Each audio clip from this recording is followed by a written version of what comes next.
November 10th is the Roman Catholic Church's liturgical memorial of the 5th century Pope Saint Leo I, known as Saint Leo the Great, whose involvement in the Fourth Ecumenical Council helped prevent the spread of error on Christ's divine and human natures.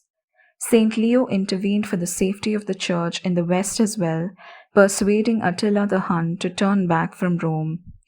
Eastern Catholics and Eastern Orthodox Christians also maintain a devotion to the memory of Pope Saint Leo the Great. Churches of the Byzantine tradition celebrate his feast day on February 18th.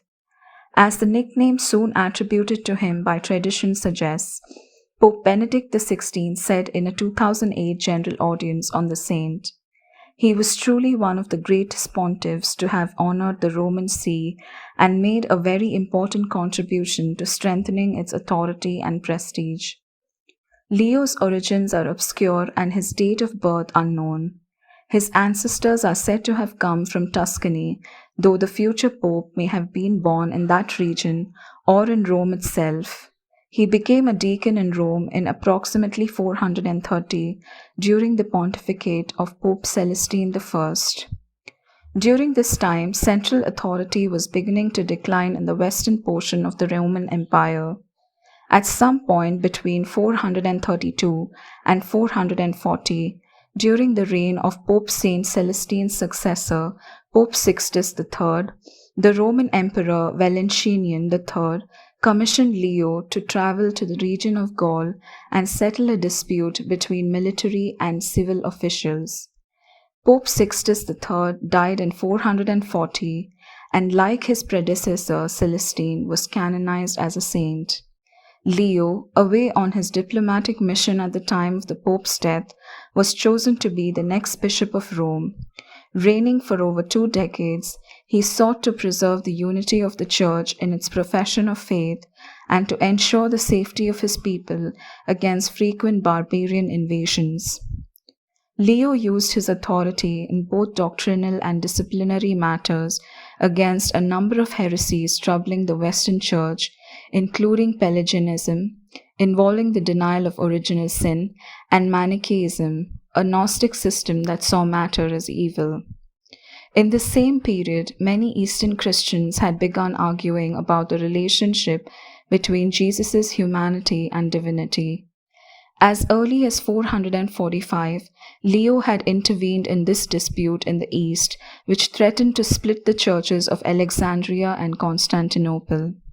Its eventual resolution was in fact rejected in some quarters, leading to the present-day split between Eastern Orthodoxy and the so-called non-Chalcedonian churches, which accept only 3 ecumenical councils. As the 5th century Christological controversy continued, the Pope urged the gathering of an ecumenical council to resolve the matter. At the Council of Chalcedon in 451, the Pope's teaching was received as authoritative by the Eastern bishops, who proclaimed, "Peter has spoken through the mouth of Leo." Leo's teaching confirmed that Christ's eternal divine personhood and nature did not absorb or negate the human nature that he assumed in time through the Incarnation. Instead, the proper character of both natures was maintained and came together in a single person. So, without leaving his Father's glory behind, the Son of God comes down from his heavenly throne and enters the depths of our world, the Pope taught. Whilst remaining pre-existent, he begins to exist in time. The Lord of the universe veiled his measureless majesty and took on a servant's form.